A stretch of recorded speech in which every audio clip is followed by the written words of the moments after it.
ಕಂಚಿಕಾಯಿ ಅಂದರೆ ನಿಮಗೂ ಇಷ್ಟನಾ? ಇದರಲ್ಲಿ ನೀವು ಉಪ್ಪಿನಕಾಯಿ ಮಾಡಿ ತಿಂದಿದ್ದೀರಾ? ಹಾಗಿದ್ರೆ ಈ ಒಂದು ಚಿಕ್ಕ ವಿಡಿಯೋ ನೋಡಿ. ಈ ಒಂದು ಕಂಚಿಕಾಯಿ ಉಪಯೋಗಿಸ್ಕೊಂಡು ಊಟದ ಜೊತೆಗೆ ಒಂದು ರಸಮನ್ನು ಮಾಡೋಣ.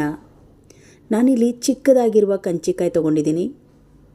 ಈ ಕಂಚಿಕಾಯಿ ಉಪ್ಪಿನಕಾಯಿ ಆದರೆ ಆರೋಗ್ಯಕ್ಕೆ ತುಂಬಾ ಒಳ್ಳೆಯದು. ದಿನ ಬಳಕೆಯಲ್ಲಿ ಈ ಕಂಚಿಕಾಯಿ ಉಪಯೋಗಿಸೋದ್ರಿಂದ ಒಂದು ಗ್ಯಾಸ್ಟ್ರಿಕ್ ಸಮಸ್ಯೆ, ಪಿತ್ತದ ಸಮಸ್ಯೆ ಕಡಿಮೆ ಆಗುತ್ತೆ. ಇಲ್ಲಿ ನಾನು ಒಂದು ಬೌಲ್ ತೊಗೊಂಡಿದ್ದೀನಿ. ಆ ಬೌಲಿಗೆ ಒಂದು ಚಿಕ್ಕದಾಗಿ ಕಟ್ ಮಾಡಿರುವ ಈ ಒಂದು ಕಂಚಿಕಾಯಿ ರಸವನ್ನು ತಕ್ಕೋತಾ ಇದ್ದೀನಿ. ಕಂಪ್ಲೀಟಾಗಿ ಇದರಲ್ಲಿ ರಸ ಏನಿರುತ್ತೆ ಅದನ್ನೆಲ್ಲ ನಾವು ತಕ್ಕೊಂಬಿಡಬೇಕು. ರಸದಲ್ಲಿ ಹುಳಿ ಅಂಶ ಇರುತ್ತೆ ಅಷ್ಟೇ, ಕಹಿ ಅಂಶ ಇರೋದಿಲ್ಲ. ಆದರೆ ಅದರ ಒಂದು ಸಿಪ್ಪೆ ಇರುತ್ತಲ್ಲ, ಆ ಸಿಪ್ಪೆಯಲ್ಲಿ ಸ್ವಲ್ಪ ಒಗರೆ ಅಂಶ ಇರುತ್ತೆ. ಹಾಗಾಗಿ ರಸ ಎಲ್ಲ ತಕ್ಕೊಂಡು ಆ ಬೀಜನೆಲ್ಲ ಎತ್ಕೊಂಡ್ಬಿಡೋಣ. ಈ ಒಂದು ರಸಮ್ಮು 2ರಿಂದ 3 ಜನದವರೆಗೂ ಇದನ್ನು ಊಟ ಮಾಡ್ಬೋದು, ಅಷ್ಟಾಗುತ್ತೆ. ಈ ಕಂಪ್ಲೀಟಾಗಿ ಈ ಬೀಜವನ್ನೆಲ್ಲ ತಕ್ಕೊಂಬಿಟ್ಟಿದ್ದೀನಿ. ಇದಕ್ಕೆ ನೀರು ಹಾಕ್ಕೊಳ್ಳೋಣ. 1-2 ಗ್ಲಾಸಷ್ಟು ನೀರು ಸೇರಿಸ್ಕೋಬೇಕಾಗತ್ತೆ.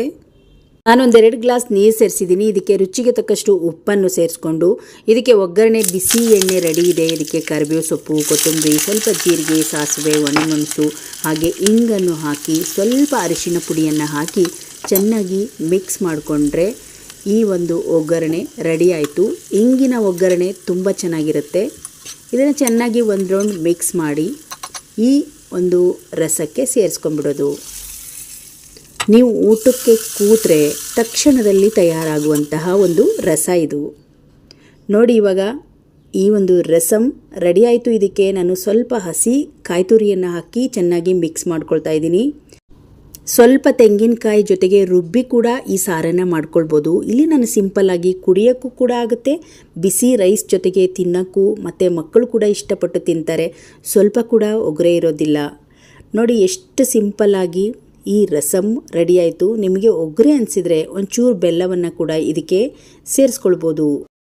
ನೋಡಿದ್ರಲ್ಲ ಸ್ನೇಹಿತರೆ, ಕಂಚಿಕಾಯಿ ಉಪಯೋಗಿಸ್ಕೊಂಡು ಒಂದು ರಸಮನ್ನು ತುಂಬ ಸುಲಭವಾಗಿ ಇವತ್ತಿನ ವಿಡಿಯೋದಲ್ಲಿ ಶೇರ್ ಮಾಡಿದ್ದೀನಿ. ನೀವು ಕೂಡ ಈ ಆರೋಗ್ಯಕರವಾದ ರಸಮನ್ನು ಮಾಡ್ಕೊಳ್ಳಿ.